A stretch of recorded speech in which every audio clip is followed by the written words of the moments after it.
ఎప్పుడో వినే లోపు మన మనసులో ఒక్కసారి ఈ సంవత్సరం అంతా దేవుడు ఏ కార్యాలు చేశాడు అన్నీ మనం ఒకసారి గుర్తు రావాలి.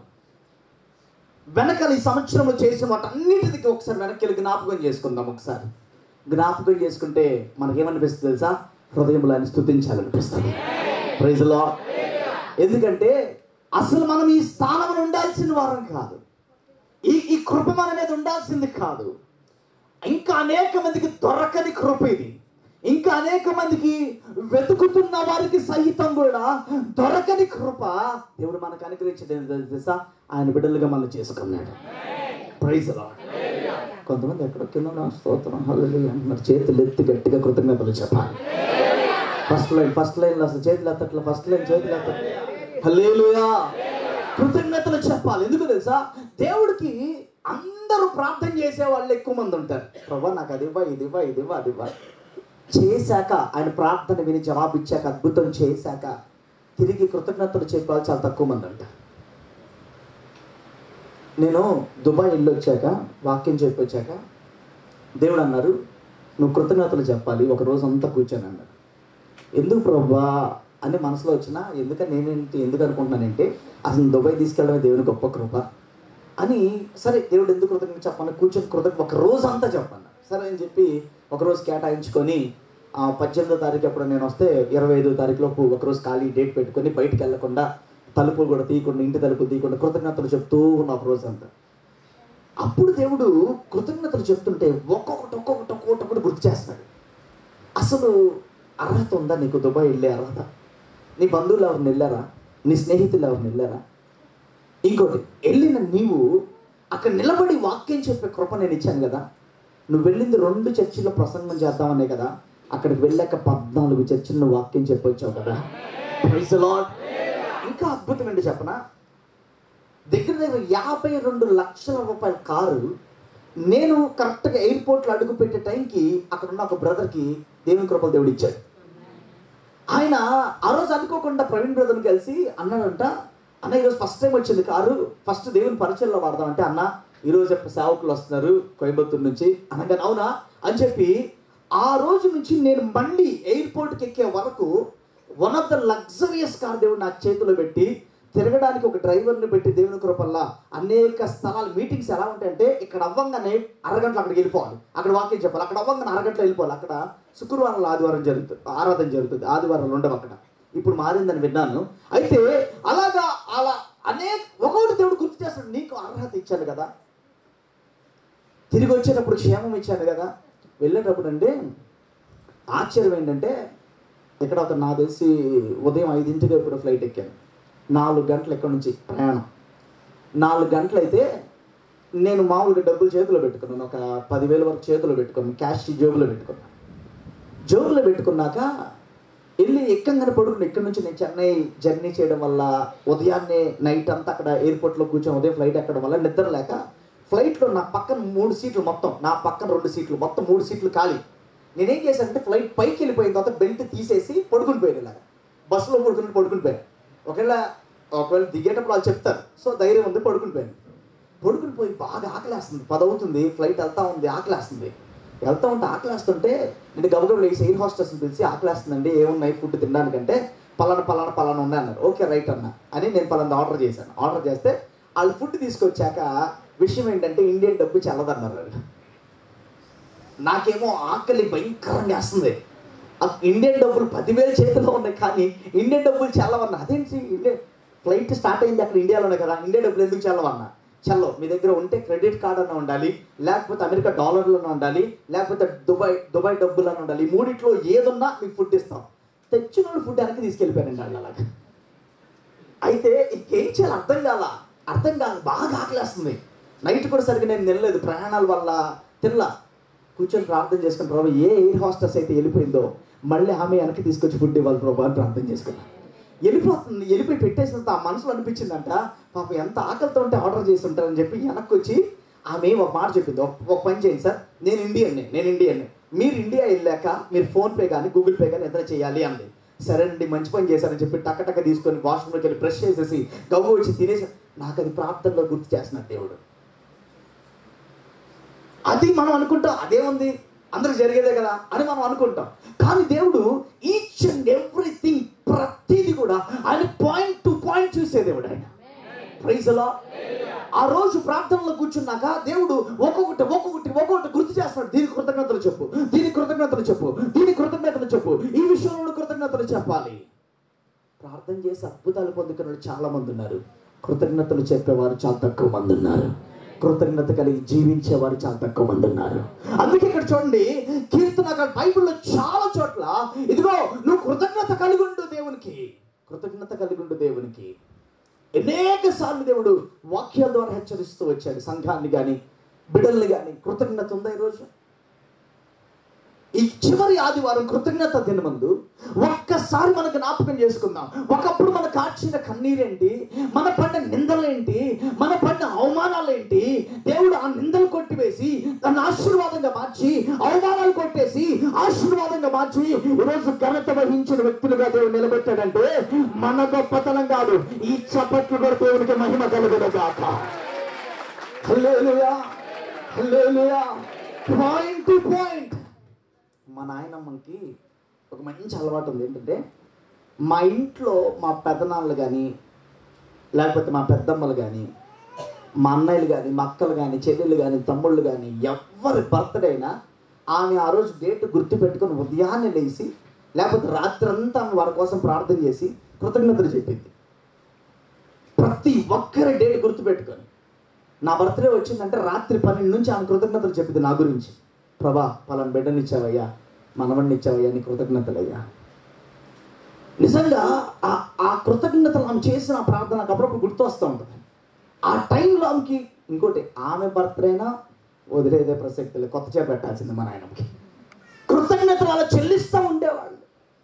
ఎందుకంటే దేవుడు మీకు బిడ్డలు ఇచ్చాడంటే, దేవుడు మీకు మనో సంతానాన్ని ఇచ్చాడంటే, ఒక మాట చెప్పనా, మీరు అందరికీ జరిగేదేగా అనుకోవద్దు. అక్కడ కృతజ్ఞతలు చెల్లిస్తేనే వారు ఉన్నతంగా దీవించబడతారు. Praise the lord. వారిని మనసులో పెట్టుకొని మనం కృతజ్ఞత కలిగి బ్రతుకుతేనే దేవుడు దీవిస్తాడు మనల్ని. ఏమంటే అబ్రహాము 100 సంవత్సరాలు బిడ్డలు లేరు. ఎన్ని సంవత్సరాలు? గట్టిగా బైబిల్ నుంచి ఒక కృతజ్ఞత కలిగిన వాళ్ళని, ఒక కృతజ్ఞత లేని వాళ్ళని చూపించేసి ముగించేస్తారు. ఎక్కువ సమయం లేదు కాబట్టి మనం వాక్యం అయ్యా కూడా ఎక్కువసేపు కృతజ్ఞతలు చెప్పబోతున్నాం ఈరోజు. 100 సంవత్సరాలు బిడ్డలు లేరు. 100 సంవత్సరాలు. లేకపోతే అబ్రహాం ఎన్నో నిందలు పడ్డాడు, అవమానాలు పొందాడు. ఎన్నెన్నో, అయ్యా నువ్వు కనుక నాకు బిడ్డిస్తే నీకు నమ్మకంగా ఉంటానయ్యా, అనేక కార్యాలు చేస్తా, అనేక మృక్కుబళ్ళు చేసుకున్నాడు. అసలు మనుషులనే మాటలు, నిందలు, భయంకర మాటలన్నీ పడ్డాడు. దేవుడు చూసి తన వేదనాన్ని చూసి దేవుడు ఒక బిడ్డనిచ్చాడు. ఒక బిడ్డని గట్టిగా ఎక్కడ లేదు సంతోషం బిడ్డను చూసినప్పుడు. ఆహా, ఇతనికి ఇస్సాకు అని పేరు పెట్టాడు. 7వ రోజు వచ్చినప్పుడు అతను గొప్ప విందు చేశాడు. ఆ రోజు బంధువులందరినీ పిలిచి గొప్ప పండగ చేశాడు. పుట్టిన 7వ రోజున మంచి విందు చేశాడు అందరినీ. ఒకరోజు దేవుడు అనుకున్నాడు, అసలు అబ్రహాం నన్ను ప్రేమిస్తున్నాడా, నాకు కృతజ్ఞత కలిగి ఉన్నాడా, బిడ్డను ప్రేమిస్తున్నాడా, నన్ను ప్రేమిస్తున్నాడా, నా కృతజ్ఞత కలిగి అసలు ఉంటాడా ఉండడా అని ఒక చిన్న పరీక్ష పెట్టాడు. ఈరోజు మనకి కూడా దేవుడు ఏదో పరీక్ష పెడతానే ఉంటాడు. ఆ పరీక్ష ఎందుకో తెలుసా? నువ్వు కృతజ్ఞత కలిగి ఉంటున్నావా లేదా అని చెప్పడానికి. హల్లెలూయా, హల్లెలూయా. ఇప్పుడు చూడండి, దేవుడు అన్నాడు, చూద్దాం బైబిల్ నుంచి ఒక వాక్యం. 22వ అధ్యాయం ఆదికాండం 22వ అధ్యాయం పాత నిబంధన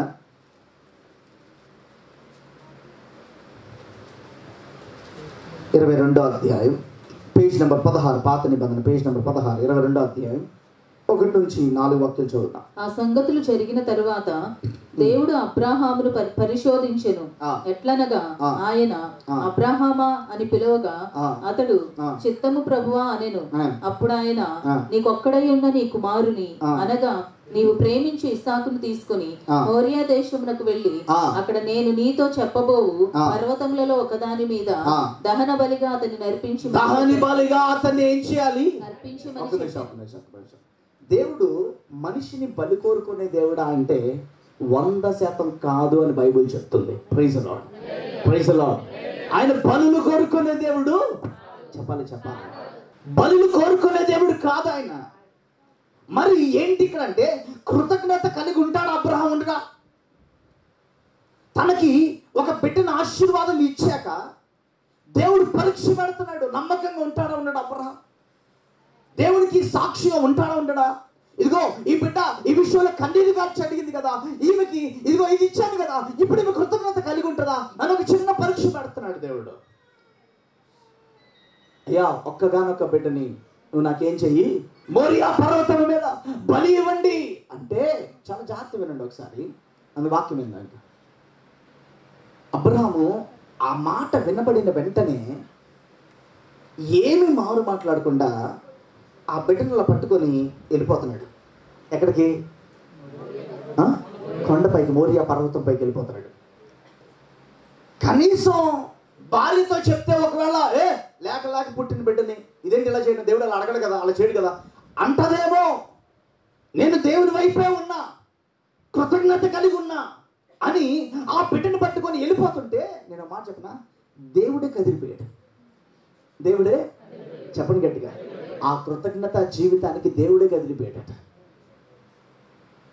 నేను మాట చెప్పనా, ఏదైతే మనం ప్రార్థన చేసి పొందుకుంటామో అది దేవుడు ఇచ్చాక దాని మీద మనకి ఎక్కువ ప్రేమ ఉందా, దేవుని మీద ప్రేమ ఉందా అని దేవుడు ఏదైనా పరీక్ష పెట్టినప్పుడు అక్కడ గనక బలంగా నిలబడితే ఆశీర్వాదం బిడ్డల మీదకి వచ్చేస్తుంది. Praise the Lord. అక్కడ ఒక రెట్టింపు ఆశీర్వాదం బిడ్డల మీదకి వచ్చేస్తుంది. ఇక్కడ చూడండి, గమనించండి, ఈ బిడ్డను పట్టుకొని వెళ్ళిపోతే పని వాళ్ళు వచ్చారు, కట్టెలు తీసుకున్నాడు, తాడు తీసుకున్నాడు, అన్ని తీసుకున్నాడు, పర్వతం పైకి నడుచుకుంటూ వెళ్తున్నాడు. పర్వతం దగ్గర రాగానే పనోళ్ళని అన్నాడు, మీరు ఇక్కడే ఉండండి, నేను ఇస్సాకు పైకి వెళ్తాం. నేను ఇస్సాకు పైకి, గట్టిగా గట్టిగా గట్టిగా, నేను ఇస్సాకు పైకి వెళ్తాం అని పైకి వెళ్తుంటే, ఇస్సాకు అప్పటికే జ్ఞానవంతుడు, బాలుడుగా ఉన్నా కూడా ఆ జ్ఞానం కలిగిన వాడు కాబట్టి నాన్న అడుగుతున్నాడు, నాన్న అన్నీ తీసుకున్నావు బలి అర్పణకి, గొర్రె పిల్ల ఏది అని అడిగాడంటే ఆల్మోస్ట్ దైవికమైన జ్ఞానం, బైబిల్ వాక్యం అంటే బైబిల్ అప్పుడు లేకపోయినా దేవుని వాక్యం గ్రహించిన వాడే, బలి అర్పణ ఏంటో తెలిసిన వాడు, ఆ జ్ఞానం ఉన్నవాడే అడుగుతున్నాడు, నాన్న అన్నీ ఉన్నాయి నాన్న, మరి గొర్రె పిల్లది? అబ్రహాం అన్నాడు, యెహోవా ఈరే, దేవుడే చూసుకుంటాడు. చెప్పండి గట్టిగా గట్టిగా చెప్పండి ఆ మాట, దేవుడే చూసుకుంటాడు. ఆ బిడ్డను పట్టుకొని వెళ్ళిపోతున్నాడు. నేను మాట చెప్పనా, కొంతమంది బిడ్డల్ని దేవుడిస్తే ఆ బిడ్డల్ని ఆశీర్వాదం, రైతే బిడ్డల ఆశీర్వాదం, కానీ ఆ బిడ్డల వైపు కాదు నువ్వు చూడాల్సింది, ఆ బిడ్డలు ఇచ్చిన దేవుని వైపు నువ్వు చూడాలి. హల్లెలూయా. అందరికి ఇల్లు ఇచ్చేవయ్యా, నాకు ఇల్లు లేదు ప్రభా, నాకు ఇల్లు ఇవ్వయ్యా అంటే దేవుడు ఇల్లు ఇస్తే ఆ ఇల్లు చూసి నువ్వు గర్వించడం కాదు, ఆ ఇల్లు ఇచ్చిన దేవుని చూసి నువ్వు కృతజ్ఞతలు చెప్పగలగాలి. హల్లెలూయా. అందరు నన్ను పక్కన పడేశారయ్యా, నన్ను పట్టించుకోవట్లేదు అంటే నిన్ను ప్రత్యేకపరిచి ఇదిగో నిన్ను ఘనత వహించిన వ్యక్తిగా దేవుడు చేసి ప్రత్యేకంగా నిలబడితే ఆ ఘనతను చూసుకొని గర్వించే వ్యక్తిగా కాదు నీవు నేను ఉండాల్సింది, ఆ ఘనతనిచ్చిన దేవునికి కృతజ్ఞతలు చెప్పాలి. హల్లెలూయా. చీకటకాల మంటి ఊబిలోంచి దేవుడు లేపి నిలబెట్టి ఇదిగో ఇలా ఉంచాడంటే ఆ నిలబెట్టిన దేవుని వైపు చూడాలి మనం. చాలా మంది బంగారాన్ని దేవుడు ఇస్తే ఆ బంగారాన్ని చూసి గర్వించేస్తారు. ఏంటో ఇలా తీస్తారు, కాలర్ తీసి చైన్ కనబడాలి. ఇక్కడ మన చర్చిలో అందుకే ఈ బటన్ పెట్టేస్తాను నేను, మగవాళ్ళు ఎవరికైనా కానీ అక్కడే పెట్టించేస్తాను, మన వాళ్ళు అక్కడే చెప్తారు పెట్టేసేయండి బటన్. అది చూసి గర్వపడితే ఏముంది? అలా అనుకుంటే గోల్డ్ షాప్ ఓనర్ ఏమనుకోవాలండి? హలో, ఏమనుకోవాలి గోల్డ్ షాప్ ఓనర్? నేను రీసెంట్గా ఒక గోల్డ్ షాప్లో ప్రార్థన చేయడానికి పిలిస్తే కోయంబత్తూరు వెళ్తే చాలా పేరుగాంచిన వ్యక్తి ఆ వ్యక్తి, సుమారు 5 బ్రాంచులు ఉన్న గోల్డ్ షాప్ ఓనర్. ఆయన బయటికి వెళ్తే ₹1,00,00,000 కార్ రెడీగా ఉంటుంది. నేను చాలా తక్కువ పరిచయం, ఆయనకు తెలిసింది మన పరిచయం గురించి. పిలిపిస్తే వాళ్ళ ఓపెనింగ్కి పిలిచారు, వెళ్ళారు ప్రార్థన చేస్తాడానికి. ఆయన వెళ్ళడం లేటు, ఎవరో చెప్పారు పాస్టర్ గారు వచ్చారని, గబగబా వచ్చేసాడు, వాళ్ళ స్టాఫ్ అంతా వచ్చేసారు. ఎంత గౌరవించి నన్ను తీసుకెళ్ళి కూర్చోబెట్టి నాకు కావాల్సిన టీ కాఫీలు అన్నీ ఇచ్చి, చూడండి నాకు అనిపించింది దేవుడు ఎందుకు ఈ వ్యక్తిని దీవించాడంటే ఆ వ్యక్తికి ఉన్న తగ్గింపు, ఆ మాటలు చూస్తాను అనిపిస్తుంది, క్రైస్తవులకి ఈరోజు ఎందుకు లేదా అనిపిస్తుంది నాకు. అంటే ఆయన కూడా క్రిస్టియనే కానీ ఆర్సీఎం భక్తి అనమాట. నాకు అనిపించింది అప్పుడు, ఎందుకు ఇది లేదు, అందరికీ ఎందుకు కలగట్లా. అందుకే దేవుడు ఈ వ్యక్తిని గొప్పగా దీవిస్తున్నాడు. నేను ఆ వ్యక్తిలో ఒకటి గమనించానంటే, ఇంత పెద్ద గోల్డ్ ఓనర్ కదా, 5 రింగ్లు, ఇటు ఒక 5 రింగ్లు, మెల్లో గీత గొలుసు లాంటి పెద్దది ఉంటుంది అనుకున్నా. కానీ ఒక విషయం చెప్పనా, ఒక్క బంగారపు ఉంగరం కూడా ఆయన పెట్టుకోవాలి.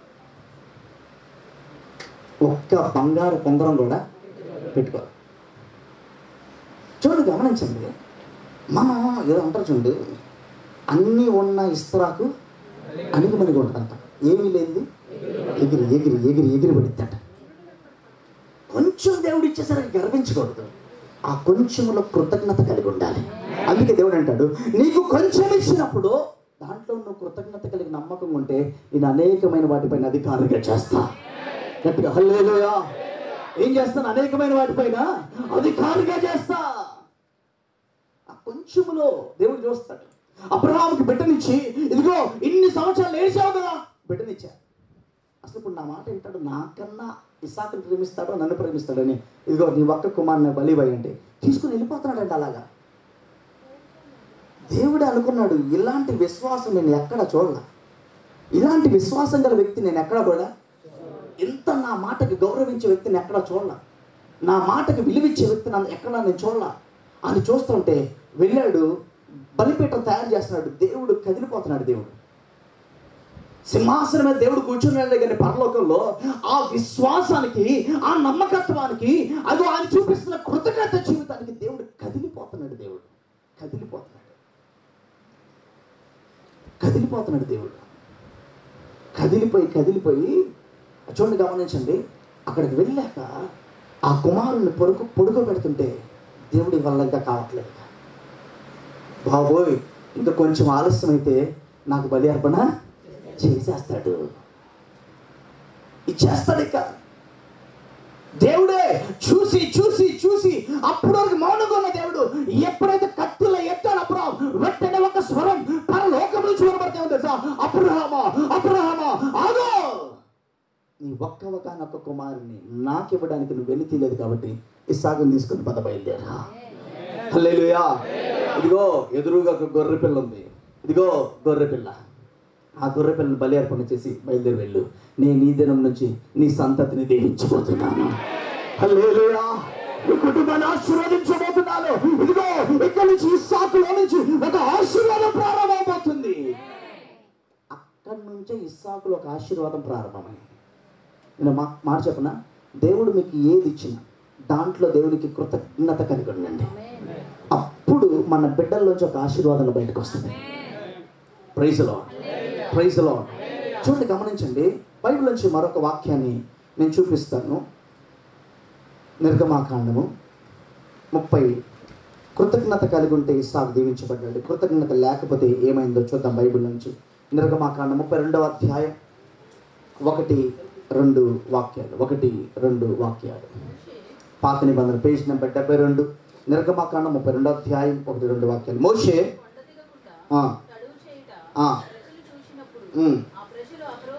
కూడి వచ్చి, లెమ్ము, మా ముందర నడుచుటకు ఒక దేవతను మా కొరకు చేయుము, ఐగుప్తులో నుండి మమ్మల్ని రప్పించిన ఆ మోషే అనువాడు ఏమాయనో మాకు తెలియదని అతనితో చెప్పిరి. అందుకు అహరోను, మీ భార్యలకు మీ కుమారులకు. ఒక్క నిమిషం ఇక్కడ. ఈ అహరోను, అసలు దేవుడు అహరోన్ని ఎప్పుడు ప్రత్యేకంగా పిలవాల? ప్రత్యేకంగా హలో హలో హలో మోషే అని దేవుడు అన్నాడు. ఫరో దగ్గరికి వెళ్ళంటే, అయ్యా నేను వెళ్ళలేనయ్యా, నేను నత్తివాడిని అన్నాడు. నేను గట్టిగా నత్తివాడిని అయ్యా, నేను నిన్న వల్ల కాదు, నేను వెళ్ళలేను, నేను మాట్లాడడానికి నా నోటి మాంద్యం గలవాడిని అయ్యా అంటే, అప్పుడు దేవుడు అహరోన్ని పిలిచి అన్నాడు, నీతో పాటు అహరోన్ని తీసుకొని వెళ్ళు. చెప్పండి గట్టిగా, నీతో పాటు అహరోన్ని తీసుకొని వెళ్ళు. ఇక్కడ చూడండి, గమనించండి, అహరోన్ని అసలు దేవుడు ప్రత్యేకంగా పిలిచి మోషే పక్కన పెట్టల. మోషే నా వల్ల కుదరదు అన్నాడు కాబట్టే ఏం చేశాడు? గట్టిగా. ఇప్పుడు చూడండి, వెళ్ళారు ఇద్దరు. వెళ్తే మోషే మాట్లాడలేకపోతున్నాడు. నత్తుడు చేసింది ఆయనకి. మేకలతో, గొర్రెలతో కొన్ని సంవత్సరాలు అడవిలో ఉండి దాని భాష వచ్చేసింది. ఇప్పుడు అక్కడికి వెళ్ళి ఇప్పుడు మోషే మాట్లాడలేడు, ఫరోతో ఎవరు మాట్లాడాలి? గట్టిగా అహరోను చెప్పండి, గట్టిగా గట్టిగా అహరోను చెప్పండి, గట్టిగా అహరోను ఇప్పుడు మాట్లాడుతున్నాడు. అయ్యా ఇశ్రాయేలు ప్రజలు దేవుడు వదలమంటున్నాడు, విడిపించమంటున్నాడు. నేను వదలనయ్యా, మీరేం చేస్తారు చేసుకోండి. ప్రతి విషయంలో దేవుని మాటని ఫరోతో మాట్లాడింది ఎవరు? గట్టిగా. ఇంత భాగ్యం దేవుడు ఇచ్చాడు అహరోనుకి, ఇంత భాగ్యం. అసలు ఫరోతో మాట్లాడారు కానీ బయట తీసుకురాను కానీ ఇప్పుడు ఫరో ఎదుట అద్భుతాలు చేసేటప్పుడు కూడా మాట్లాడింది ఎవరు? అహరోను చెప్పండి, గట్టిగా గట్టిగా అహరోనే మాట్లాడాడు అన్ని విషయాల్లో. ఇదిగో కర్ర వేస్తే పాము అయిపోయింది, ఇప్పుడు ఇదిగో తోక పట్టుకొని లేపంగానే అది మళ్ళీ కర్ర అయింది. ఈ అద్భుతాలన్నీ దేవుడు అహరోన్ని నిలబెట్టుకొని జరిగించాడు. మోషే జరిగించాలి మోషే ద్వారా, కానీ మోషే నేను మాట్లాడలేను అన్నాడు కాబట్టి ఇప్పుడు ఎవరిని వాడుకున్నాడు దేవుడు? గట్టిగా గట్టిగా గట్టిగా గట్టిగా గట్టిగా అహరోను వాడుకున్నాడు. ఇప్పుడు అహరోను ఏమనుకోవాలి చెప్పండి, గట్టిగా గట్టిగా. తప్పో రైటో రాంగో ఏదో చెప్పండి గట్టిగా. ఏమనుకోవాలి? దేవుడు ఇంత గొప్ప కృప గట్టిగా నాకు ఇచ్చాడు, నేను మోషేతో ఉన్నంత నమ్మకంగా ఉండాలి అనుకోవాలి. అర్హతే లేదు అసలు అహరోనుకి, లెక్కలో లేడని చెప్పుకోవచ్చు. వాస్తవంగా చెప్తే దేవుని లెక్కలో లేడు. ఏమండి ఇప్పుడు ఎగ్జాంపుల్ చెప్తాను. ఏదైనా గొప్ప సేవకుడి దగ్గరికి మన వాళ్ళు ఎవరిని వెళ్ళి మాట్లాడాలనుకున్నారు, అవ్వాలనుకుని వెళ్ళారు కానీ అక్కడ వాళ్ళు పర్మిషన్ ఇవ్వాల, మాట్లాడడం కుదరల. నాతో వచ్చారు, నాతో పాటు బయలుదేరి వచ్చారు, నాతో పాటు నేను డైరెక్ట్గా వెళ్ళి మాట్లాడుతున్నాను. ఇక మా తమ్ముడు అండి, మా చర్చిల విశ్వాసాన్ని మాట్లాడతాను. అప్పుడు వెంటనే ఏం చేస్తారు వీళ్ళు? దాని అర్థం ఏంటి? దేవుడు నాకు అవకాశం లేదు, కానీ దైవజనుడి ద్వారా దేవుడు ఈ కృప నాకు గట్టిగా గట్టిగా. అసలు అహరోనుకి అర్హతే లేదు, కానీ దేవుడు కృపనిచ్చాడు.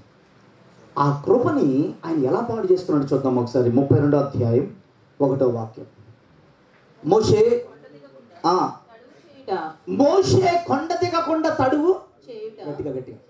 మోషే దేవుడు అన్నాడు, మోషే కొండ మీదకి రా, నేను నీకు 10 ఆజ్ఞలు ఇవ్వాలనుకున్నా, వాక్యాలు ఇవ్వాలనుకున్నా, ఆజ్ఞలు ఇవ్వాలనుకున్నా రా అంటే మోషే ఇశ్రాయేలు ప్రజలతో చెప్పాడు, నేను వచ్చాను జాగ్రత్తగా ఉండమని చెప్పి వెళ్ళిపోయాడు. కొండ మీదకి వెళ్ళిన ఆయన 40 దినాలు రాళ్ళ కిందకి. ఎన్ని దినాలు?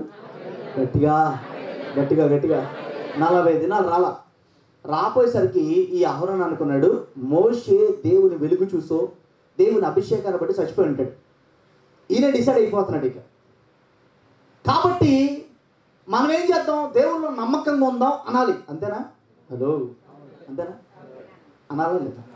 ఈయన అంటాడు, అయ్యా మోషేకి రాడు. చూడండి ఒకసారి, ఇప్పుడు మోషే కొండ దిగకుండా తడువు చేట ప్రజలు చూసినప్పుడు ఆ ప్రజలు కూడి వచ్చి లెమ్ము మా ముందర నడుచుటకు ఒక దేవతను మా కొరకు చేయుము, ఐగుప్తులో నుండి మమ్మను రప్పించిన ఆ మోషే అనువాడు ఏమాయనో. ఒక్క నిమిషం, ఇప్పుడు చూడండి, మోషే లేడు, మోషే గట్టిగా మోషే లేడు. మోషే రాళ్ళ కిందకి బతికే ఉన్నాడు, దేవునితో మాట్లాడుతున్నాడు, బతికే ఉన్నాడు, కానీ రాలా. అయితే ఇశ్రాయేలు ప్రజలందరూ వచ్చి అహరోను దగ్గరికి, అయ్యా మోషే రావట్లా, కాబట్టి ఐగుప్తీలో మేము విగ్రహాలను ఆరాధన చేయడం చూసాం, దూడం చేయడం చూసాం, బంగారపు దూడల్ని బంగారపు నాగపాముల్ని ఆరాధించడం మేము చూసాం, కాబట్టి మనకు ఎవరో ఒకరు ఉండాలి కదా. ఇప్పుడు వాళ్ళు అనుకుంటున్నారు మోషే లేకపోతే దేవుడు కూడా మనకు లేడు అనుకున్నారు వాళ్ళు, అంతే. కానీ మోషే లేకపోయినా, యెహోషువ లేకపోయినా, అహరోను లేకపోయినా, ఎవరు ఉన్నా లేకపోయినా నీ దేవుడు మాత్రం నీతో ఉంటాడు. ఆయనకు నువ్వు కృతజ్ఞత కలిగి ఉండాల్సిందే. Praise the Lord. ఏమంటే పద్దాక పాస్టర్ గారు వెనకాల నుంచి పుష్ చేయకూడదు, పద్దాక పక్కనే ఉండి తొయ్యకూడదు. చిన్నప్పుడు మనం కింద పడ్డాం, లేచాం, నిలబడ్డాం, మళ్ళీ నడుస్తా పడిపోయాం, లేచాం, నిలబడ్డాం.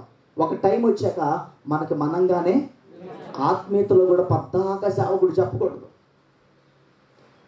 మెడ ఉంచి కిందకొంచి నువ్వు ఎక్కడే ఉండాలని చెప్పకూడదు, చెప్పకుండా ఉండాలి. అది నిజమైన భక్తి.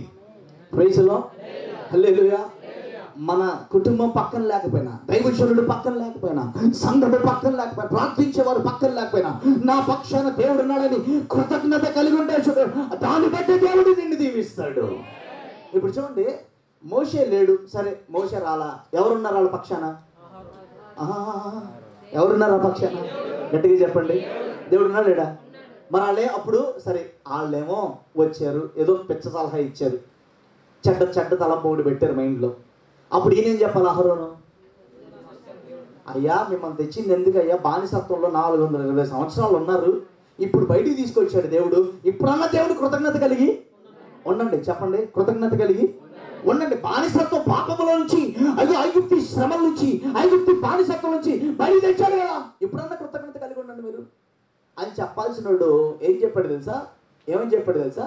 అయ్యా సరే రెడీ అయిపోండి, ముక్కులకున్న బంగారం, మూతులకున్న బంగారం, చెవులకున్న బంగారం అంతా తీయండి అన్నాడు. వాళ్ళు కూడా టక్క టక్క టక్క టక్క తీసి ఇచ్చేసారు. అదంతా కాల్చి ఒక దూడం చేశారు. ఏం చేశారు? దూడం చేసి ఇక ఈ దూడే మనకి దేవుడు అన్నారు, ఈ విగ్రహమే మనకి దేవుడు అన్నారు. చూడండి, అసలు అర్హత లేని అహరోన్ని దేవుడు మోషే పక్కన నిలబెట్టి కృపచేత నిలబెట్టి దీవించి ఉంచితే, కృతజ్ఞత కలిగి ఉండాల్సిన అహరోను దేవుని పక్షాన మాట్లాడకుండా, ఇప్పుడు ఆ లెక్కలో చూస్తే దేవుడు ఏమైనా అన్యాయం చేశాడు అహరోనికి? ఏమన్నా?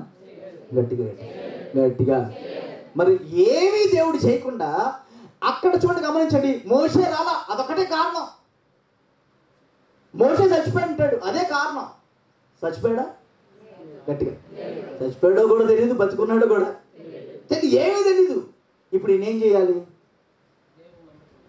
దేవుడు అన్నాడు మన పక్షాన, అందరు మోకాళ్ళు లేండి, ప్రార్థన చేయండి అని చెప్పాల్సిన ఆయన తప్పు ద్రోవలో నడిపిస్తున్నాడు ప్రజల్ని. ఒక మాట చెప్పరా, ఇక్కడ కూర్చున్న ప్రతి విశ్వాస జీవితంలో విశ్వాసులు అందరూ కూడా ఒక మాట గుర్తుపెట్టుకోండి. నిన్ను దేవుడు పిలిచి ఏర్పాటు చేసుకొని ఒక విశ్వాసిగా నిలబెడితే, నీ ద్వారా తప్పు త్రావలో ఏదన్నా ప్రజలు వెళ్తే దేవునికి నువ్వే లెక్క చెప్పాలి. ఒకరోజు నీ ద్వారా ఆచార భక్తులకు వెళ్ళినా, నీ ద్వారా పాపములకు వెళ్ళినా, నీ ద్వారా ఒక వ్యక్తి, నీ స్నేహితుడు, నీ బంధువు, నీ తోటివారు, వాక్యం తెలియని వారు ఒకవేళ నీ దగ్గరకు వచ్చాయా, ఎలా చేయాలంటే, నీకు తెలియదా దైవజనుడి దగ్గర తీసుకుంటా, ఒకవేళ నీకు తెలియదా, నీకు తెలుసా దేవుని గురించి బలంగా చెప్పు, అంతేగాని తప్పు ద్రోవలో నడిపిస్తే దేవునికి నువ్వు లెక్క చెప్పాలి ఒకరోజు. ఈయన అయ్యా వద్దొద్దు మనం ప్రార్థన చేద్దాం, మోషే రాకపోతే ఏముంది, మన పక్షాన్ని ఎవరున్నారు? గట్టిగా అనాల్సిన వాడు ఏమన్నాడు తెలుసా? కృతజ్ఞతే లేకుండా ఏం చేస్తుంది తెలుసా? కృతజ్ఞతే లేకుండా వెళ్ళిపోయి దూడం చేయమన్నాడు. దూడం చేసేసాడు, ఆరాధన చేయడం స్టార్ట్ చేసేసాడు. ఇంకా అంతే, డ్యాన్స్లు వేసేవాడు డ్యాన్స్లు వేస్తున్నాడు, పిచ్చి పిచ్చి పనులు చేసేవాడు పిచ్చి పిచ్చి పనులు చేస్తున్నారు. చూశాడు దేవుడు. ఈలోపు మోషే ప్రార్థనా సమయం అయిపోయింది, దేవుడు వెళ్ళిపోయాడు, మోషే దిగి వస్తున్నాడు. అయితే అక్కడ యెహోషువ అనే వ్యక్తి ఉన్నాడు. ఆ వ్యక్తి ఏం చేస్తున్నాడు తెలుసా? ఆ కొండ ఆ చివరి అంచున అలాగ కూర్చొని మోషే కోసం ఎదురు చూస్తున్నాడు. హల్లెలూయా. అందరూ విగ్రహారాధన చేస్తుంటే, అందరూ ఆ దూడను ఆరాధిస్తుంటే, అందరూ పిచ్చి డ్యాన్సులు వేస్తుంటే, పిచ్చి పాటలు పాడుకుంటుంటే, ఒక ఆయన మాత్రం నిలబడి ఏం చేస్తున్నాడు? నిలబడి అక్కడ దేవుని కొరకు ఎదురు చూస్తున్నాడు. మోషే వస్తాడని ఎదురు చూస్తున్నాడు. ఈలోపు మోషే వచ్చాడు. మోషే అన్నాడు, పాళెంలో ఏదో శబ్దం వినబడుతుంది నాకు, అది దైవికమైన శబ్దం కాదు, అది దేవునికి ఇష్టమైన శబ్దం కాదు, అది దేవునికి అయిష్టమైన శబ్దం ఇదిగో ఎక్కడి నుంచి వినబడుతుంది అనగానే, అవునయ్యా నాకు కూడా వినబడుతుంది. ఇద్దరు కలిసి అలా కిందకు వచ్చేసరికి చూసరికి భయంకరమైన విగ్రహారాధన. ఇది అంతటిని ఎవరు నడిపిస్తున్నారు? గట్టిగా అహరోను నడిపిస్తున్నాడు. అసలు ఎన్నిక లేని దేవుడు ఏర్పాటు చేసుకొని మోషే పక్కన నిలబెట్టి ఫరోతో అధికారంగా మాట్లాడే కృపనిచ్చి తన నోటి మాట ద్వారా అద్భుతాలు జరిగిస్తూ, ఇదిగో నీళ్ల మీద కర్ర పెట్టంగానే నీళ్లు రక్తంగా మారినాయి. అక్కడ నిలబడింది అహరోనే మోషే పక్కన. కప్పలు వచ్చేసిన తెగుళ్ళు వచ్చినాయి, ఆ తెగుళ్ళన్నింటిలో వాడుకున్న అహరోనే. ఫరోతో గట్టిగా మాట్లాడిచ్చింది అహరోనే. దేవుడు అన్ని మర్చిపోయాడు. 1,00,000 మంది వెనకాల వచ్చేసారు. ఆహా నాకు ఇంకేం పర్వాలా, నా వెనకాల ఇప్పుడు ప్రజలు ఉన్నారు, ఏం పర్వాలా నాకు అనుకొని గర్వంగా వెళ్ళిపోతున్నాడు. కృతజ్ఞత లేకుండా వెళ్ళిపోతున్నాడు. దాని దెబ్బ ఎలా తగ్గుతుందో కూడా అహరోను ఆలోచించట్లా. దేవుడు ఒకవేళ బాధ్యత తీసుకుంటే రేపు నా పరిస్థితి ఏంటి అని ఆలోచించట్లా. వెళ్ళిపోతున్నాడు, గుడ్డిగా వెళ్ళిపోతున్నాడు. నా వెనకాల 1,00,000 మంది ఉన్నారు, లక్షల మంది ఉన్నారు. నాకు ఏదైనా జరిగితే లక్షల మంది ఉన్నారు. నేను మాట చెప్పిన, భూప్రపంచమంతా ఒకటైనా దేవదూతలు అందరూ కలిసి వీరితో ఒకటైనా దేవుడు ఒక్కడు నిలబడితే ఒక్క దేవదూత మిగలదు, ఒక్క మనిషి కూడా మిగలదు. Praise the Lord. అంత గొప్ప దేవుడు మన పక్షాన ఉన్నాడు. అందుకనే మన చూపు ఆయన మీద ఉండాలి, మన ఆలోచన ఆయన మీద ఉండాలి, మన మనస్సు ఆయన మీద ఉండాలి, మనం కృతజ్ఞత కలిగి ఉండాలి ఆయనకి. Praise the Lord. Praise the Lord. 10 మంది రాగానే కాలు ఎగరేయకూడదు. 10 మంది మన కింద పని చేస్తున్నారు అనగానే కాలు ఎగరేయకూడదు. ఎప్పుడు కూడా ఎగరేసామా ఒక్కరిని కూడా లేక ఒంటరిని చేస్తాడు దేవుడు. కృతజ్ఞత అనే భావం ఎప్పుడైతే మన నుంచి బయటకు వెళ్ళిపోయిందో ఒంటరిని చేసేస్తాడు దేవుడు. ఆ టైంలో తిట్టుకుంటారండి పాస్టర్ గారిని, మామూలుగా తిట్టుకోరు. మమ్మల్ని కనీసం ఇప్పుడు పాస్టర్ గారు కూడా పట్టించుకోవట్లా. పాస్టర్ గారిని కూడా దూరంగా పెట్టింది కూడా దేవుడే. దేవుడు ఒంటరిని చేస్తే ఎంతమంది వెళ్ళి సపోర్ట్ చేద్దామని చేయలేరు తెలుసా? ఎంతమంది జాలి చూపించగలరు కానీ అతను ఏమీ చేయలేరు, ఆమెకి ఏమీ చేయలేరు. చూడండి, గమనించండి. ఎప్పుడైతే ఆ కృతజ్ఞత భావం ఎప్పుడైతే అహరోను నుంచి పోయిందో, ఇప్పుడు మోషే దిగి వచ్చాడు. దిగిరాగానే చూశాడు, కోపం వచ్చేసింది. చేతిలో 2 రాతి పలకలు పట్టుకొని వస్తున్నాడు.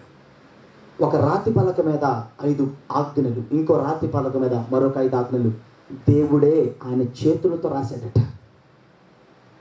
దాన్ని ఇంగ్లీష్లో టాబ్లెట్స్ అన్నారు. టాబ్లెట్స్. అందుకని ఇప్పుడు మనం ట్యాబ్స్ అని ఫోన్లో పెద్ద సైజు ట్యాబ్స్ వాడుతున్నాం. దాన్ని బట్టి దాన్ని తయారు చేశారు. అది దేవుడే రాయగలిగాడు. దాన్ని కూడా టచ్ ఫోన్లో వచ్చింది కూడా దాని నుంచే, ఆ వాక్యంలో నుంచే వచ్చింది. చూడండి, గమనించండి. ఇప్పుడు అక్కడికి వెళ్ళి మోషే చూడంగానే కోపం వచ్చేసింది. అసలు నేను వెళ్ళి అక్కడ ప్రార్థన చేస్తున్నాను, మీరు ఇక్కడ కూర్చొని ఏం చేస్తున్నారు అసలు? వెంటనే ఆ రాతి పలకలు తీసండి ఇసిరి కొట్టాడు. ఆ దూడ మీద ఇసిరి కొట్టాడు. ఎప్పుడైతే అది దేవుని చేత రాయబడినటువంటి రాతి పలకలు కాబట్టి, దేవుని హస్తాలతో రాయబడింది కాబట్టి, దాని నిండా కూడా ఒక దేవుని శక్తితో నింపబడిన రాతి పలకలు కాబట్టి, ఎప్పుడైతే విగ్రహం మీద పడిందో భూమంటలా పెకలించిపోయిందంటలాగా. అనేక మంది ఆ భూమిలో 2గా విభజించబడిన భూమిలో పడిపోయి అనేక మంది ఆ విగ్రహారాధన చేసిన వాళ్ళు దాంట్లో పడిపోయి చచ్చిపోయారు. చూడండి, గమనించండి. ఒక్క అహరోను తీసుకున్న నిర్ణయం అది. ఈరోజు మాట చెప్పనా, నీ మాట ప్రజల దేవుని వైపు తిప్పాలి కానీ దేవునికి దూరం చేయకూడదు. నీ మాట ప్రజల సంఘంలో నడిపించాలి కానీ దేవునికి దూరం చేయకూడదు. ఇక్కడ చూడండి, కృతజ్ఞత అసలు ఎక్కడా కూడా అహరోనులో కనబడట్లా. చాలా విషయం బైబిల్ చదువుకుంటూ వస్తే మోషేకి విరోధంగా చాలాసార్లు నిలబడ్డాడట. ఇక్కడ కూర్చొని యవనస్తులు చెప్తున్నాను ఒక మాట. సంఘం చాలా కష్టాలతో కట్టబడుతుంది. చెప్తున్నాను, యవనస్తులందరికీ చెప్తున్నాను. సంఘం మీరు అనుకున్నంత సులువుగా కట్టబడట్లేదు. ఇక్కడ మీ వేసే ఆశలన్నీ సంఘంలోకి వచ్చి చేయమాకండి. ఆ బాధలన్నీ మీరు బాగానంటారు, నేను పడాలి తర్వాత. ఈ పరిచర్య సింపుల్గా కాదు కట్టబడుతుంది. దీని వెనకాల దుష్టుని భయంకరమైన పోరాటాలు ఎదిరించి దేవుని కృపను నిలబడుతున్నాం. ఇక్కడ సంఘానికి వచ్చిన నీవు మారడానికి ట్రై చేయగాని పిచ్చి ఆశలు వేయడానికి మాత్రం సంఘంలో ఉండడానికి చేయమాకండి. అంతగా చేయాలంటే 2024లో బయటికి వెళ్ళిపోయిన సంఘం నుంచి ఏం పర్లేదు అలాంటి వాళ్ళు బయటికి వెళ్ళిపోయి ఆశలు వేసుకుందాం. దేవుడు ఎలా తీసుకొస్తాడో తీసుకొచ్చుకుంటాడు. చెప్తున్నాను, సంఘం అంత సింపుల్గా కట్టబడట్లేదు. ఇక్కడ 40 దినాలు మోషే పైన ఉంటేనే 10 ఆజ్ఞలు బయటకు వచ్చాయి. 40 దినాలు మెతుకు ముట్టుకోవాల మోషే. ఈ పరిచర్య కూడా కొన్ని 100 దినాలు ఉపవాసాలు కడుపులు మార్చుకుంటేనే ఈ సంఘం ఈరోజు ఎంత స్థాయిలో కట్టబడింది. Praise the lord. నేను గర్వంగా చెప్పట్లా, అతిశయంతో చెప్పట్లేదు. ఇదే కోయంబత్తూరు పట్టణంలో ఇక్కడ పుట్టిన సేవకులు కూడా సాక్ష్యం ఇస్తాం మన పరిచర్య గురించి.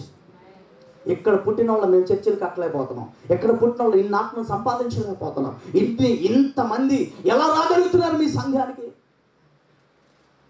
2007 నుంచి ఉపవాసాలు స్టార్ట్ అయితే ఈ రోజుకి ఆగలేదండి. పరిచయ టీమ్స్ దీని వెనకాల ఎంతో కష్టాలు పడుతున్నారు. ఆ పరిచయ విలువ తెలియని వాళ్ళకి అర్థం కాదు అది.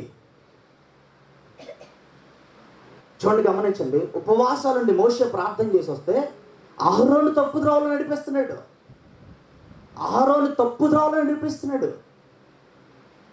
దానికి బలైపోయింది ఎవరో తెలుసా? మోషే బలవలా, యెహోషువ బలవలా. అహరోను తన కుటుంబం, తనతో పాటు నడిచిన వారు మాత్రమే బలయ్యారు. చూడండి, గమనించండి.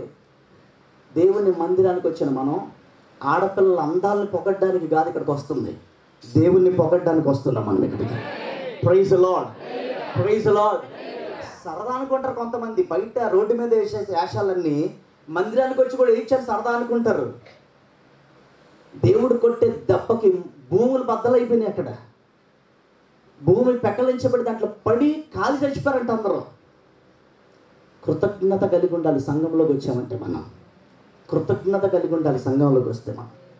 ఎన్నెన్ని మేలు చేశాడండి దేవుడు, ఎన్నెన్ని మేలు చేశాడు. ఇక్కడ కూర్చున్న ప్రతి ఒక్కరికి చాలా సాక్ష్యాలు ఉన్నాయి. ఇక్కడ జీవితం మార్చేది చూసారా, అదే సాక్ష్యం. కష్టపడి సేవకుడు పరిసర టీమ్స్ కట్టుకుంటూ వస్తే వెనకాల దాన్ని పాడు చేస్తా, దాన్ని ఏదో రకంగా అవహేళన చేస్తా, ఎగతాళి చేస్తా ఉండే బ్యాచ్కి చెప్తున్నాను నేను. కృతజ్ఞత కలిగి ఉన్నావా దేవుడు ఉంచుతాడు నిన్ను, లేకపోతే దేవుడే వేరులతో సహా పెరిగేస్తాడు. ఎక్కువ టైం కూడా ఇవ్వడు దేవుడు, వేరులతో సహా పెరిగేస్తాడు దేవుడు. అహరోన్ని తీసి పడేశాడండి దేవుడు, నిమిషంలో తీసి పడేశాడు దేవుడు. అహరోన్కి ఎవరైతే ఆ తోడను ఆరాధించారో నిమిషంలో తీసేశాడు దేవుడు, నిమిషమే. మోషేకి ఎందుకు అంత కోపం, పాస్టర్ గారికి ఎందుకు అంత కోపం? అక్కడ కోపం రగిలింది పాస్టర్ గారికి, మోషేకి కాదు, దేవునికి రగిలింది అక్కడ. ప్రైజ్ లార్డ్, ప్రైజ్ లార్డ్, హల్లెలూయా. అందుకే చూడండి, గమనించండి. నాకు పిలాతు విషయంలో చాలా సంతోషపడతా. దేవుడు అంటే ఏంటో పిలాతుకి తెలియదు, యేసుక్రీస్తు ప్రభు ఎవరో. కానీ తీర్పు తీరుస్తున్నప్పుడు వాళ్ళ భార్య వచ్చి చెప్పింది, అయ్యా రాత్రి దర్శనం చూశా, ఈయన నీతిమంతుడయ్యా, దయచేసి నువ్వు తీర్పు తీర్చమాకయ్యా. ఆయన తీర్పు తీర్చి అధికారం ఉన్న ప్లేట్ ఇలా పెట్టి తెచ్చి గిన్నె దండి అన్నాడు, నీళ్ళు దమ్మన్నాడు, చేతులు కడిగేశాడు, నేను ఈయనకి తీర్పు తీర్చను అన్నాడు. మీరు ఒకవేళ పరిచయం వెనకాల నుండి కష్టపడకపోతే మౌనంగా వచ్చి మందిరానికి వచ్చి వెళ్ళిపోండి. అనవసరమైన తలనొప్పులు లేపి స్త్రీలని అన్యాయంగా ఆలోచన చేసి మాట్లాడితే దేవుడు స్టార్ట్ చేస్తాడు. సేవకుడు నా చేతిలో ఉండదు, ఇది ఆయన సంఘం, వేరులతో సహా తగిలిచ్చేస్తాడు. దేవుల్లో ఉంటే ఎంత ఆశీర్వదించడం దేవునికి తెలుసో, ఎంతగా దీవించడం తెలుసో, లేనివి ఎలా ఇవ్వాలో దేవునికి తెలుసో, లేని వాటిని నిందలను తీసి ఆశీర్వాదాన్ని మార్చడం ఎలా తెలుసో, ఆశీర్వాదాన్ని తీసి నిందలను కూడా ఇవ్వడం కూడా దేవుడికి తెలుసు. కాబట్టి గమనిద్దాం, చూడండి, గమనించండి. కృతజ్ఞత ఎవరికి ఉందా లేదా అని దేవుడు చూస్తున్నాడు. దేవుడు కృతజ్ఞత లేకపోగా ఇంకా దేవునికి విరోధంగా వెళ్తే, కృతజ్ఞత లేకపోవడమే ఒక పాపం, కృతజ్ఞత లేకపోవడమే దేవునికి అయిష్టమైన కార్యం. అలాంటి కృతజ్ఞతే లేకపోగా ఇంకా దేవునికి అయిష్టంగా ముందుకెళ్తే కనుక God will give you the answer. దేవుడు ఇస్తాడు సమాధానం ఇస్తాడు. చూడండి, గమనించండి. ఈరోజు కృతజ్ఞత నువ్వు ఉన్నావా, దేవుడిని ఇంకా దీవిస్తాడు. అబ్రహాము చూడండి, బిడ్డని ఇచ్చిన 100 సంవత్సరాలకి ఇచ్చినా కూడా, నీ ఒక్కగానొక్క బిడ్డ నాకు ఇవ్వంటే పట్టుకుని వెళ్ళిపోతున్నాడు మోరియా పర్వతంపైకి వెళ్ళిపోతున్నాడు. అది ఆ కృతజ్ఞత కావాలి దేవుడికి. దేవుడిచ్చిన ఆశీర్వాదానికి, దేవుడిచ్చిన బిడ్డలకి, దేవుడిచ్చిన కృపకి, దేవుడిచ్చిన జీవానికి మన కృతజ్ఞత అది చూపించాలి. అది ఆ కృతజ్ఞత ఉంటాయి. తల ఉంచుదాం, ప్రార్థన చేసుకుందాం.